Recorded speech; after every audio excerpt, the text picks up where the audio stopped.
안녕하세요. 안녕하세요. 비사인 코리아 장행닷컴 행여사 사무소의 장만희 행여사입니다.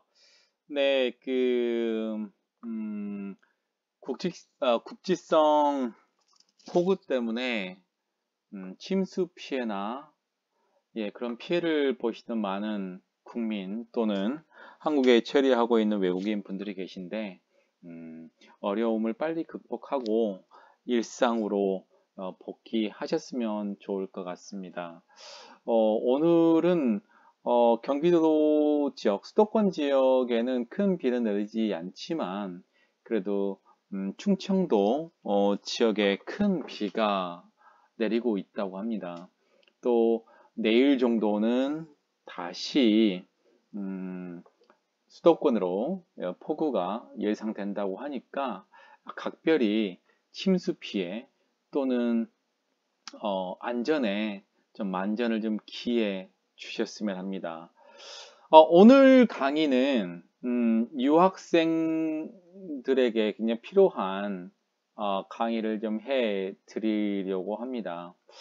제가 이제 중앙대학교 행정대학원을 이제 다다음 주에 졸업을 하고 학위를 받는데 지금이 졸업 시즌입니다. 졸업 시즌이고 이제 8월 거의 마지막 주 20일에서 한 뭐 25일, 6일 정도 사이에 이제 한국에 온 유학생들이 졸업하는 이제 시즌을 맞게 되는데 그러니까 졸업하게 되면 가장 먼저 생각하는 게 이제 취업을 어떻게 할 것인가, 취업의 부분 어떻게 할 것인가, 많은 부분들 좀 걱정을 하고 있는 부분이 있고, 그 최근에도 이제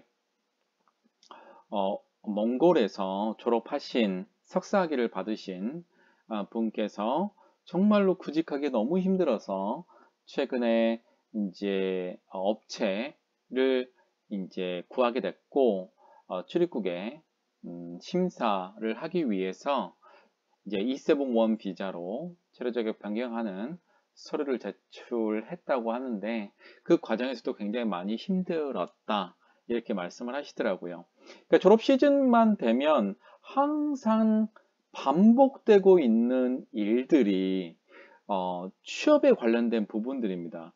뭐 우선은 학사를 하시고 그 다음에 뭐 석사로 올라가신 분 또는 석사에서 박사로 가시는 분들 이런 분들도 뭐 공부를 하겠지만 나중에 이제 이분들이 해야 되는 부분들이 결국 한국에서 정주 하는 게 목표라고 한다면 이분들은 정말 취업을 해야 됩니다. 취업. 대표적인 취업 비자가 E1 교수 비자부터 E7 특정활동 비자까지가 가장 많은데 이 중에서도 비전문직은 제외했습니다. E7 특정활동 비자가 코드군이 가장 많죠. 지금 나와 있는 상황을 간단하게 설명하자면 특정활동 비자 중에 이제 전문이 67개 직종이 있고요. 그 다음에 준 전문가가 이제 9개, 그리고 이제 일반 기능 인력이 있어요. 기능 인력이 7군데, 그 다음에 숙련 기능 인력이 3군데, 이렇게 되어 있어요. 그래서 이거 정리를 해보면 86개 직종이라고 보시면 될 것 같아요. 근데 86개 직종은 이전에도 한번 설명해 드린 것처럼 이민 정책에서 파지티브 정책이 있고 네거티브 정책이 있어요. 파지티브 정책은 지금 한국에서 사용하고 있는 정책이에요. 요것만 해당돼 일하려면. 네거티브는 뭐뭐를 제외하고 다 돼. 이런 뜻이거든요. 파지티브 정책에서 네거티브 정책으로 좀 바꿔야 되지 않느냐라는 게 제 개인적인 의견입니다. 파지티브는 모든 것을 나열하기가 쉽지가 않은 점이 첫 번째가 있고요. 두 번째는 신설되는 직종을 업데이트하기가 쉽지가 않다는 점, 그리고 그때마다 또 신설을 해야 되고 설명을 해야 되고 좀 굉장히 복잡해져요. 지겠죠. 그리고 이제 또 파지티브는 어떤 정책을 펴서 그 정책이 어느 정도 효과가 있는 경우에 아니면 또는 효과가 없는 경우에 임의적으로 삭제하기가 쉽지가 않아요. 근데 네거티브 정책은 어떤 거냐면 뭐 안 좋은 일들 있잖아요. 예를 들면 우리가 생각하는 단순 노무를 해서 이 단순 노무에 대한 정의, 직업 분류를 아예 정해 놓으면 이거를 제외한 나머지는 전문 직종 이렇게 조금 넓혀갈 수 있는 부분이 분명히 있을 거라고 생각을 합니다. 그런데 아직까지는 한국은 파지티브 정책을 펴고 있다. 이렇게 알고 계시면 될 것 같습니다. 오늘은 이 세부원 특정 활동 비자 중에 이제 전문이 이제 67개 직종이 있는데 그 중에서 이제 관리자급이 나중에 시간 되면 제가 관리자 한번 설명을 해드리겠고요. 그다음 전문가가 52개 직종, 총 67개 직종이 있는데 오늘 전문가 직종에 관련돼서 특정활동 비자 중에서 내국민 고용 요건에 관련돼서 꼭 내국민 고용 요건이 필요합니다. 내국민 고용 요건은 전 4대 보험 중에 국민 고용보험이 있거든요. 고용보험에 가입된 지 3개월이 지난 사람부터 이제 카운트를 하게 되는데 그 한국인이 내 20%만 전문직 외국인 근로자를 채용할 수 있게끔 되어 있습니다. 이게 이제 원칙이거든요. 왜냐하면 모든 국가들도 다 동일하겠습니다. 왜냐하면 미국 같은 경우도 이제 이런 전문 직종에 관련돼서 쿼타를 정해 놓는 건데 그 쿼타를 정해 놓는 이유는 그 정도 인력이 이제 우리나라에 들어와서 일을 하더라도 내국민 한국인의 직업을 특별하게 이제 침탈하거나 아니면 뭐 뺏거나 그런 부분들은 없을 것이다 라고 해서 이제 쿼타를 정해지는데 우리나라는 쿼타제가 아닙니다. 쿼타제가 아니기 때문에 지금은 국민 5명당 외국인 1명 국민이고요. 외국인 전문 인력 1명을 고용을 할 수 있는데 그게 20%다. 예, 그래서 20%를 산정을 하게 됩니다. 뭐 아시겠지만 이제 20%를 내국민 보육을 하기 위해서 국민 고용보호를 위해서 한국인 5명에 외국인 전문 인력 1명을 하게 돼요. 이게 이제 20%가 되는 거거든요. 20%가 되고 근데 이제 얼마 전까지 국민 이거는 당연히 원칙으로 적용을 하고 있어요. 원칙. 그런데 항상 출입국의 정책들을 보면 원칙과 예외가 있습니다. 예외는 이번에는 이제 요 예외 규정이 네거티브 좀 정책을 반영을 한 것 같아요. 원래 이제 전문 직종 67개 직종 중에 엄청 많잖아요. 엄청 많은데 이 67개 직종 중에 이제 전문 직종, 특히 이제 52개 전문 직종 중에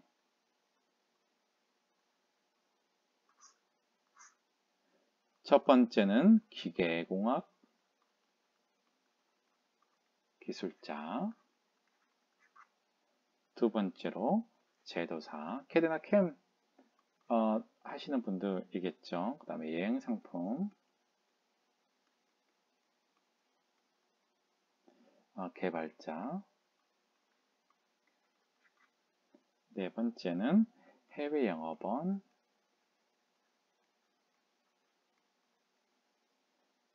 5번째는 통번역가.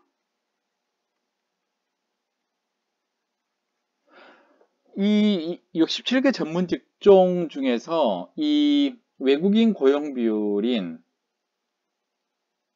20%를 이제 원칙은 이런데 예외적으로 네거티브 정책을 펴서 네거티브를 제외하고, 그러니까 예외죠. 예외의 예외. 요거는 이제 뭐 원칙하고 거의 비슷하겠는데, 예외를 예외의 예외를 제외하고 고용의 필요성, 그 다음에 뭐 특별하게 국민 대체성, 대체가 좀 어렵다. 이런 경우에는 내국인 보유를 20%의 원칙을 적용하지 않고 있습니다. 이게 굉장히 큰 변화예요. 제가 볼 때는 이게 이제 가장 큰 부분은 이제 260만 명에 가까운 국내 체류 외국인이 있었죠. 2019년도에. 근데 2020년도부터는 200만 명 정도밖에 안 되거든요. 그래서 진짜 필요한 전문 직종의 외국인들을 조금 더 고용하는데 불편함을 없게 하기 위해서 고용의 필요성과 국민 대체가 어렵다고 이제 판단이 되는 경우에는 그 외국인 고용 비율인 20% 원칙을 적용하고 있지 않습니다. 근데 여기 보면 예외는 네거티브 정책이에요. 그러면 예외는 뭘까요? 이게 예외입니다. 예외의 예외. 그래서 원칙은 원래 한국인의 고용을 보호하기 위해서 한국인 5명당 외국인 1명에서 20%를 규정을 하고 있는데 예외 규정으로 네거티브 정책을 피고 있습니다. 네거티브 정책은 어떤 거냐면 원칙은 이런데 예외에 해당되면 한국인 고용 비율인 20%를 보지 않겠다라는 거예요. 그럼 네거티브 정책은 어떠한 것만 빼고 오케이라는 거잖아요. 그러면 예외의 예외인 원칙을 그대로 준수하고 있는 직종 52개 전문 직종 중에 이 5가지를 알게 되면 전문 직종의 E7-1 특정활동 비자를 신청을 할 때 한국인 고용 비율을 외국인 고용 비율을 한국인과 대비해서 보지 않는다. 그런 얘기가 되는 겁니다. 이게 이제 시행된 거는 정확하게 제가 잘 모르겠어요. 그런데 이제 올해 초에도 이게 적용하고 있지만 일부 외국인 관서에서는 이 부분들을 너무 엄격하게 해석하고 있다. 엄격하게 해석을 하고 있어서 조금 문제가 됐는데, 최근에 제가 확인해 본 바로는 또 아시는 행사님이 가장 최근에 또 비자를 신청해 보니까 요 5가지는 정말 예외의 예외로서 국민 보호의 필수 부분이다. 그래서 한국인 5명당 1명의 요건을 충족을 해야 된다. 기계공학자, 제도사, 여행상품 개발자, 해외 영업원, 통번역가. 솔직히 이 부분은 이미 쿼터가 너무 초과한 것 같아요. 초과. 이 통번역가도 좀 얘기를 많이 들었었거든요. 근데 여기 중에서 이제 포함이 안 되지만 일부 포함될 여지가 있는 거를 하나 더 말씀을 드리자면, 여기서 이제 해외 영업원, 통역가, 여행상품 개발자, 제조사, 기술공학자가 있는데 홍보 마케팅. 요것도 지금 여기 이렇게 매뉴얼에 나와 있지는 않지만 요것도 정말 쿼터를 초과했다라는 소리가 좀 들리고 있어요. 이제 이게 좀 애매한데요. 홍보하고 마케팅은 거의 비슷한 개념인데 이게 제가 알기로는 이 단순 노무의 경계입니다.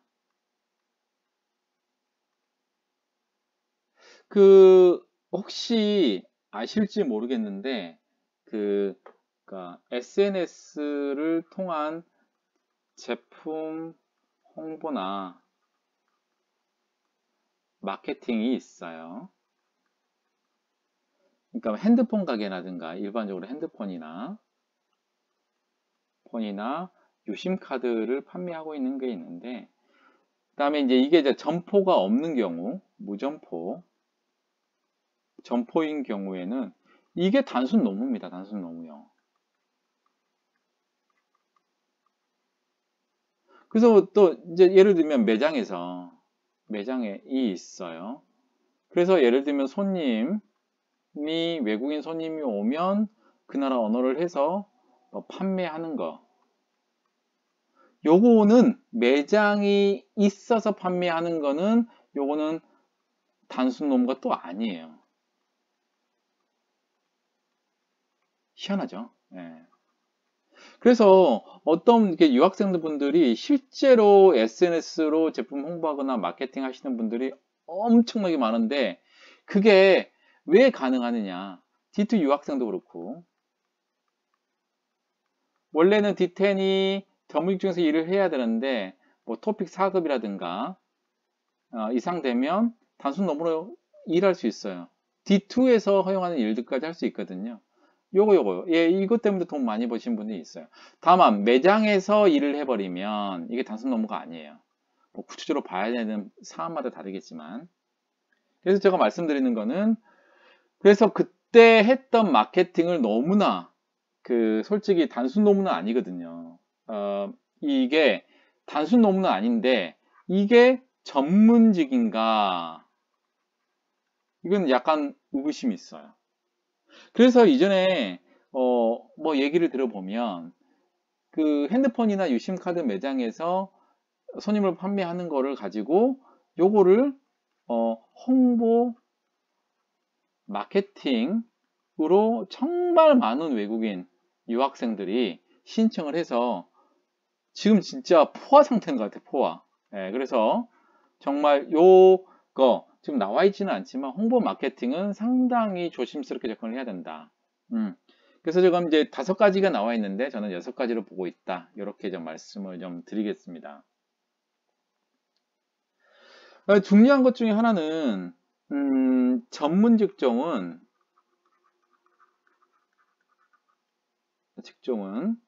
크게 내국민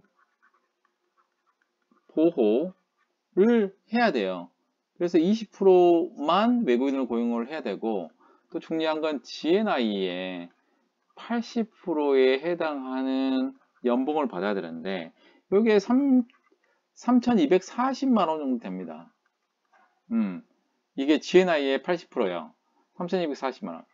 그래서 쉽지가 않다는 거예요. 이런 부분들이. 왜냐하면 대학교 졸업하고 나서 초봉을 3,240만 원을 받을 수 있을까? 3,240만 원을 월 단위로 한번 계산해 보면요. 한 달에 270만 원이에요. 270만 원. 한 달에 270만 원. 이게 적은 돈이 아니에요. 적은 돈이 아니에요. 예. 그러니까 주 40시간 기준이겠죠? 한 달 209시간 기준. 그래서 참 이 부분도 좀 뭔가 좀 바뀌어야 되지 않느냐. 그래서 최근에 제가 이제 뭐 신문에 이제 논설을 한번 읽은 적이 있는데, GNI 80을 정말로 낮춰야 된다라는 글을 본 적이 있어요. 중요한 건 기본이 최저임금을 이제 E7, 2, 3, 4는 인정이 되고 있거든요.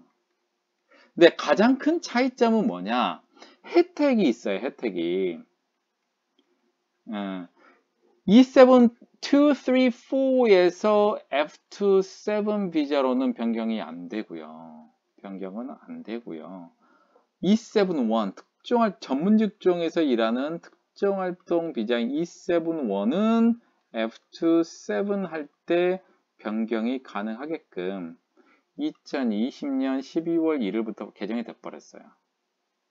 그럼 결국 뭐냐면 최저임금으로 E7234는 인정을 하고 있지만 이거에 비해서 이제 비자 변경하기는 조금 수월하겠지만 이거에 비해서 혜택을 볼 수 있는 F27 잠수제 거주 비자는 변경할 수 없게끔 바뀌어버리는 상황이고요.